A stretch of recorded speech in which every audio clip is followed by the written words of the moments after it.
Maamuzi 12 ya kufanya kabla na baada ya ndoa. Jifunze hapa, yatakusaidia sana. Kuna methali isemayo, kuonywa mapema ni kujiandaa mapema. Askari hajifunzi kutumia bunduki vitani, bali kabla vita haijaanza.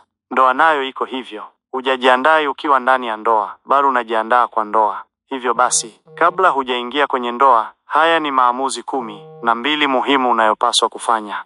1. Aina ya ndoa unayotaka. Mtu anapotaka kujenga nyumba, jambo la kwanza ni kuamua aina ya nyumba anayopenda, kisha anaanza kujenga.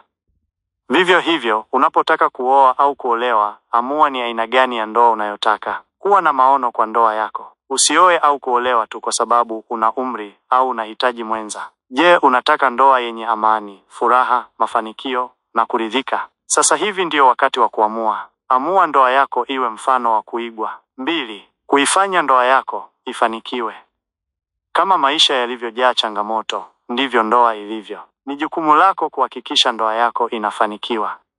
Watu wengi wakikumbana na changamoto moja tu, wanaamua kuachana. Ndio maana wengine wameoa au kuolewa mara 4 hadi 7. Amua mapema kuwa, haijalishi changamoto gani, ndoa yako itafanikiwa. Utaishi katika ndoa yenye furaha. 3. Kuwa mwaminifu kwa mwenza wako. Baada ya ndoa, utawaona wanawake au wanaume wenye sifa zaidi kuliko mwenza wako, warembo, matajiri, wenye haiba, mturik. Hivyo basi, amua mapema kuwa utakuwa mwaminifu. Haijalishi mwenza wako atakukosea vipi, hautadanganya. Hakutakuwa na uhusiano wa kimapenzi au kihisia nje ya ndoa. Amua kuwa mwaminifu, mkweli na mwaminifu. 4. Kusamehe mwenza wako. Unakwenda kuoa au kuolewa na mtu asiye mkamilifu. Atakukosea, atakukasirisha, atakuhuzunisha. Sasa ni wakati wa kujifunza kusamehe. Hakika mwenza wako atakukosea. Kama huna moyo wa kusamehe, ndoa yako itakuwa na ufa. Ndoa ni kwa watu wanaosamehe. 5. Kumheshimu na kumpa heshima mwenza wako. Amua mapema kuwa haijalishi hali au nafasi ya mwenza wako, tajiri au maskini, utamheshimu. Hata kama umeoa msichana wa kijijini au umeolewa na mwanaume asiye na elimu, utaendelea kumheshimu mwenza wako. Heshima ni msingi wa ndoa imara. 6. Kulea watoto wa kiumungu. Mojawapo ya madhumuni makuu ya ndoa ni kulea watoto wa kumcha Mungu. Biblia inasema, mlee mtoto katika njia impasayo, naye hataiacha hata atakapokuwa mzee. Mithali 22 mstari wa 6. Amua sasa kwamba utalea watoto watiifu na wanaomheshimu Mungu, si waasi au wavivu. 7. Kufurahia ndoa yako. Ndoa yako itakuwa jinsi unavyoitengeneza. Utajenga ndoa yako iwe mbingu duniani au kuzimu. Ndoa haijaletwa ili kuteseka, bali kufurahiwa. Amua kuwa utafurahia ndoa yako kwa hali yoyote. 8. Kumpenda mwenza wako. Ni ukatili kumuoa au kuolewa na mtu usiyempenda kwa sababu yoyote. Oa au olewa na mtu unayempenda, kisha umpenda yule uliyemuoa. Amua kumpenda mwenza wako bila masharti. 9. Kutimiza hatima yako. Ndoa ipo si kwa ajili ya raha tu, bali pia kutimiza hatima.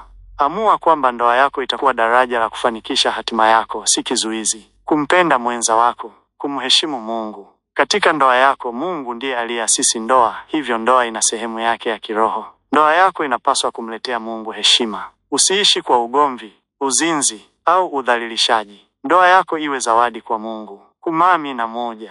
Kuwa baraka kwa mwenza wako. Watu wengi wamevunjika moyo kutokana na maumivu ya zamani na hawana imani tena na upendo. Amua kuwa tofauti. Kuwa baraka kwa mwenza wako, kiroho, kimwili, kihisia, kifedha na kila nyanja. Mwenza wako amshukuru Mungu kwa kuwa nawe. 12. Kumsherekea mwenza wako.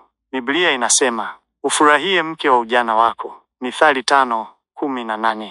Amua kumsherekea mwenza wako hadharani na faragani. Ukimsherekea mkeo, milango ya mbinguni itafunguka. Ukimsherekea mumeo, atazidi kukuthamini.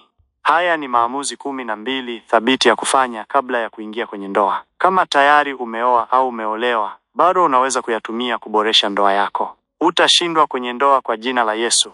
Niliyekuletea ujumbe huu si mwingine, ni mimi Gwiji la Vipaji.